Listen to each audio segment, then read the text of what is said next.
Lecture हम लोगों ने अब तक बात करी है digital modulation techniques in this unit. और कौन कौन सी टेक्निक हम लोग ऑलरेडी कवर कर चुके हैं? We have already covered ASK, FSK, PSK, BIP and DPSK.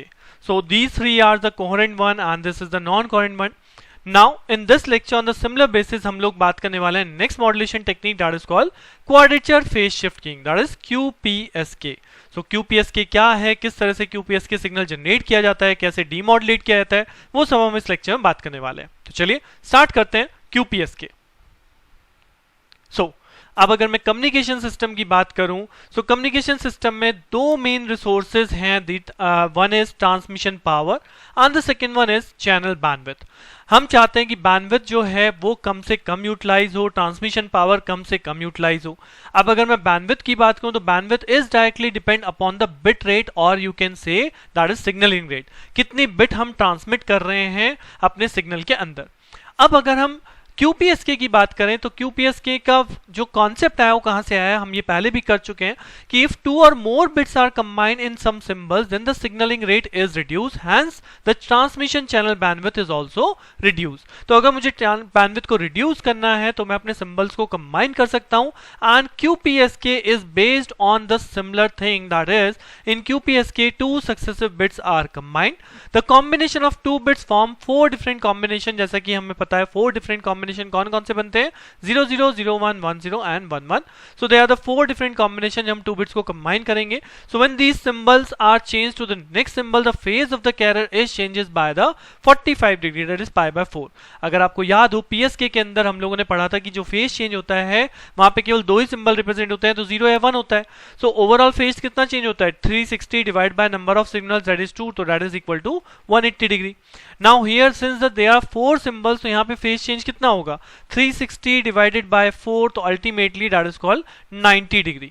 But जब हम एक सिंबल से उस एक सिंबल से दूसरे सिंबल में अगर 90 का भी हाफ देखूं तब वहां पे कहलाएगा 45 डिग्री। तो in general 90 degree there is a phase change जब हम एक सिंबल से दूसरे सिंबल में जाएंगे, 2 बिट सक्सेसिव देखेंगे। बट अगर हम सिंगल बिट में बात करते हैं तो there is a phase change of 45 degree, right. So अगर आपको QPSK डिफाइन करने के लिए आता है तो फर्स्ट लाइन जो QPSK में आप डिफाइन करोगे, in QPSK 2 successive bits are combined, therefore 2 bit form the 4 different combination. अब किस तरह से QPSK जनरेट होता है, how it will be modulated और वी कैन से जनरेटेड, तो here it is the generation of QPSK। कैसे जनरेट हुआ, this is the binary sequence जो सबसे पहले हमने अप्लाई करी अपने पोलर एनकोडर के अंदर, जिससे कि हमें 0 1 का क्या मिल जाएगा, 0 1 की वेव फॉर्म मिल जाएगी, 1 is represented by high and 0 is represented by minus of A, right. तो this is the polar form. Then उसके बाद ये पोलर फॉर्म अप्लाई होती है डीमल्टीप्लेक्सर पे। Now this demultiplexer separate this BT into 2 different sequence. One sequence is called BET। Now this E represent even part, this E represent even part and one is called BOT। BOT means odd part। तो ये कैसे separation होता है ये मैं आपको wave form में दिखाता हूं। तो देखिए कैसे सेपरेशन होता है। Suppose this is your input wave form 0 1 1 0 1 0 0, this is my binary data, right, जो कि हमें मैसेज सिग्नल है जिसको हम ट्रांसमिट कर रहे हैं। अब सबसे पहली चीज है इसके अकॉर्डिंग एनआरजेड सिग्नल को जनरेट किया गया, this is the polar NRZ signal.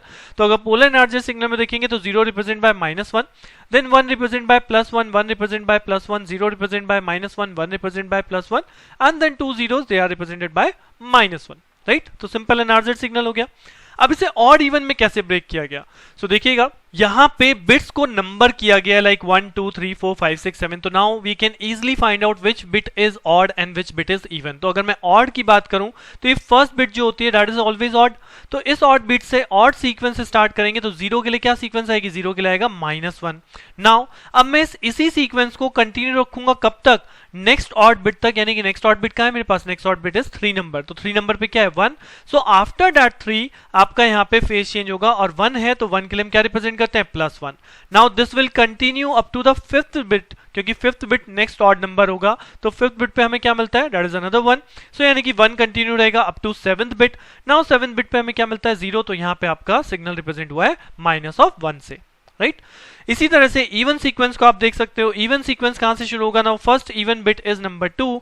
सो यहां पे बेसिकली जो फर्स्ट इवन बिट आपकी शुरू होती है, स्टार्टिंग वाली बिट तो एज इट इज रहेगी, this is the same thing, क्योंकि आप इसे डिले भी बोल सकते हैं या इसका कोई वो नहीं है, ये आपके डेटा को ही फॉलो करने वाली है। The zero is represented at -1, but the first even bit will start from here, that is number 2। तो नंबर 2 पे जो आपने फर्स्ट बिट स्टार्ट करी, दिस वैल्यू इज 1। तो यहां से 1 आपका स्टार्ट हुआ। अब ये कहां तक जाएगा, ये जाएगा up to next bit. Next even कौन है, नेक्स्ट इवन आएगा 4।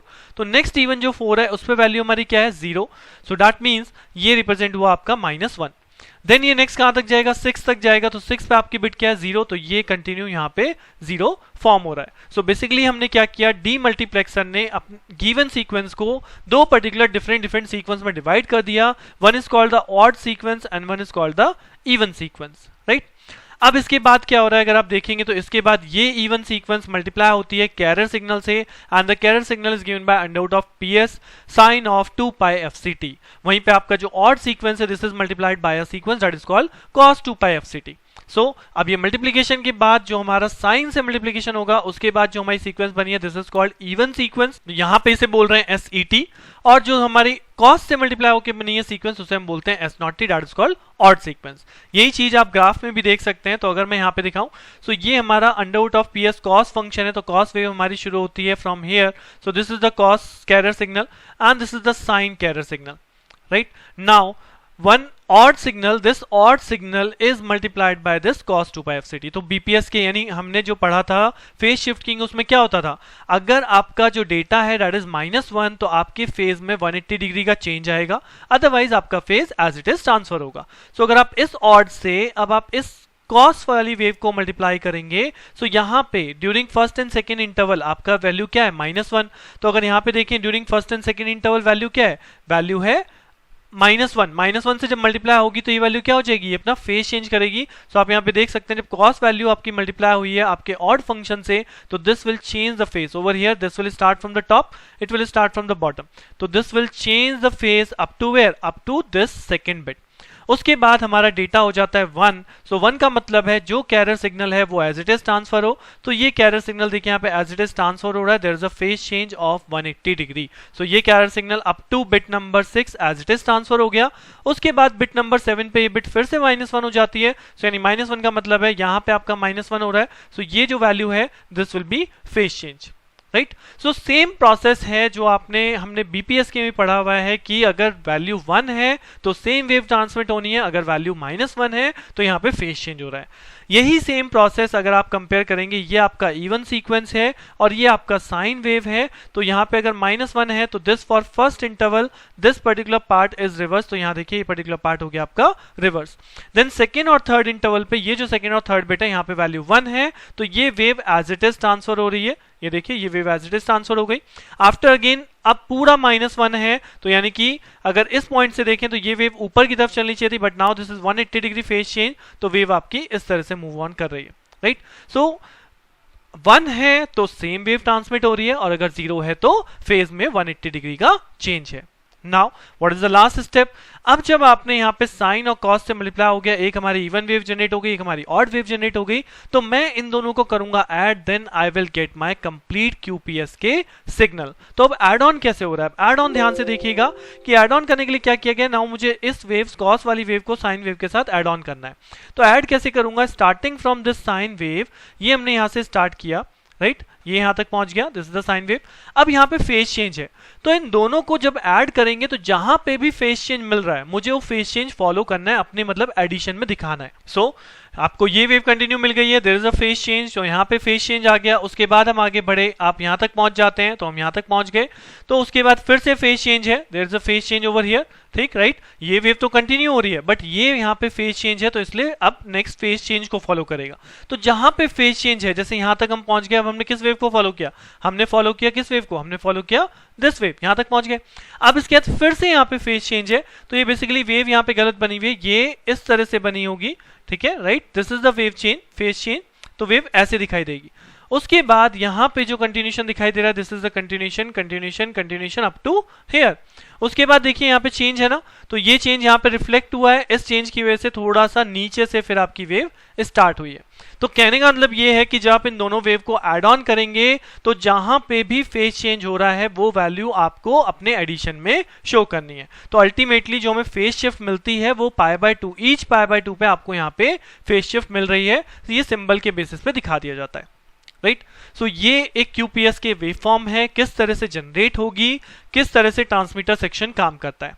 नाउ इसी का अपोजिट वर्जन देखते हैं, that is what, that is demodulation. Receiver and पे क्या होने वाला है। सो अगर रिसीवर एंड की बात करें तो रिसीवर एंड पे यहाँ पे आप PSK से ही इसे कंपेयर करा सकते हैं। Basically this is a coherent technique. तो कोहेरेंट के अंदर I need carrier generation at the receiver and also same carrier generation. तो सेम कैरियर कैसे जनरेट हुआ, जो रिसीव सिग्नल है हमारे पास, इस रिसीव सिग्नल के अंदर साइन टर्म भी है और कॉस टर्म भी है, राइट। क्योंकि अभी हमने देखा ट्रांसमीटर के अंदर साइन और कॉस दोनों ही टर्म एड ऑन होके आपके रिसीवर की तरफ ट्रांसमिट हो रही है, राइट। सो इसके अंदर आपका साइन और कॉस दोनों ही टर्म है। तो सबसे पहले इसे फॉरवर्ड किया जाता है फोर्थ पावर, यानी कि raised input to the fourth power, जो आपके सिग्नल की वैल्यू को 4 टाइम इंक्रीज, मतलब 4 टाइम्स कर देगा। अब ये जो सिग्नल की वैल्यू 4 टाइम्स हो गई, इसे मैं एक बैंड पास फिल्टर से पास करूंगा जो कि सेंटर्ड हो चुका है फ्रीक्वेंसी अप टू 4 FC। तो दैट मींस जो यहाँ पे डीसी टर्म जनरेट होगी वो डीसी टर्म नेग्लेक्ट हो जाएगी, केवल और केवल साइन और कॉस जो हमारे 4 FC वाले कंपोनेंट है वो पास ऑन होंगे। उसके बाद हमने इसे फ्रीक्वेंसी डिवाइडर नेटवर्क में पास ऑन करना है, जहां से हमें क्या करना है, जहां से we are using frequency divider by 4, यानी कि जो हम 4 FC कंपोनेंट लेके आ रहे हैं उसे हमने 4 से डिवाइड कर दिया। So now at the output I get FC component. तो यहां से ये जो आपका फ्रीक्वेंसी डिवाइडर है, this will generate your 2 synchronous carriers, जो कि एक cos 2πfct काम करता है और एक हमारा होता है sin 2πfct, right.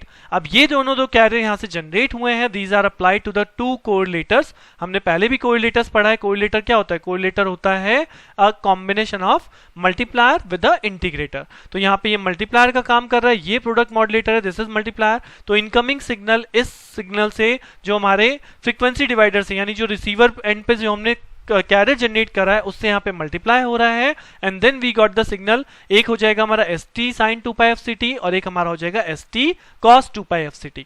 Now this signal are integrated with respect to this integrator, और इन इंटीग्रेटर को जो इंटीग्रेशन टाइम इंटरवल मिलता है वो मिलता है TS is equal to twice TB। ये इतनी ड्यूरेशन के लिए इंटीग्रेट करते हैं, सो दैट आपको पता है इंटीग्रेटर जब काम करेगा as a low pass filter तो वो वहां पे डीसी टर्म को रख लेता है और बाकी आपके साइन और कॉस जो टर्म होते हैं वो रिमूव हो जाते हैं। So at the output of the integrator we get this signal that is BET TB under root of PS, जिसमें हमारा साइन फंक्शन था वो हमारा इवन पार्ट जनरेट कर रहा है, और जिसमें हमारा कॉस फंक्शन था वो हमारा ऑड पार्ट जनरेट कर रहा है। नाउ मैंने ट्रांसमीटर पे किया था डीमल्टीप्लेक्स, मतलब मैंने इनपुट वेव को 2 पार्ट में ब्रेक किया था। सो अब एट द रिसीवर टाइम मुझे क्या करना पड़ेगा, मुझे करना पड़ेगा मल्टीप्लेक्सिंग। तो यहाँ पे आपका even and odd signal combine हो जाते हैं with the help of multiplexer, and we got the input basic input binary string जो मैसेज सिग्नल ट्रांसमिट किया गया था। तो this is all about the modulation and demodulation of QPSK। Paper में ये क्वेश्चन बहुत इंपॉर्टेंट है। अगर मैं QPSK की बात करूं तो QPS पे most of the time question में क्वेश्चन आता है पेपर के दौरान। तो यहाँ पे ये ब्लॉक डायग्राम बहुत इंपॉर्टेंट है, और अगर एक बार आपने ब्लॉक डायग्राम बना दिया सो वर्किंग तो आप डिफाइन कर ही देंगे, right.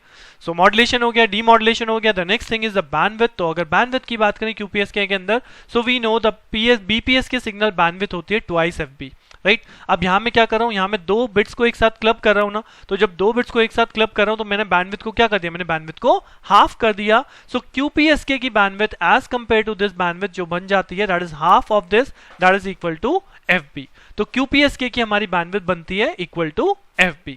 Then the last thing is what are the advantage and disadvantage of QPSK। तो अगर एडवांटेज की बात करें तो सबसे बड़ी एडवांटेज यही है कि it will reduce bandwidth requirement, because हम यहाँ पे 1 बिट की जगह 2 बिट को कंबाइन करके तब भेज रहे हैं, और because of the reduce bandwidth the transmission rate of QPSK is higher. So these are the advantages of QPSK। Modulation और डीमॉड्यूलेशन कैसे होता है। सो इस लेक्चर में यहीं तक रखते हैं। नेक्स्ट लेक्चर में डिस्कस करेंगे QPSK का एक नेक्स्ट पार्ट जिसे हम बोलते हैं कॉन्स्टेलेशन डायग्राम। जैसे कि हमने ASK PSK में स्टडी किया था, सेम उसी तरह से QPSK में कॉन्स्टेलेशन डायग्राम कैसे बनता है। तो स्टे ट्यून विद मी, मिलते हैं नेक्स्ट लेक्चर में। Thank you.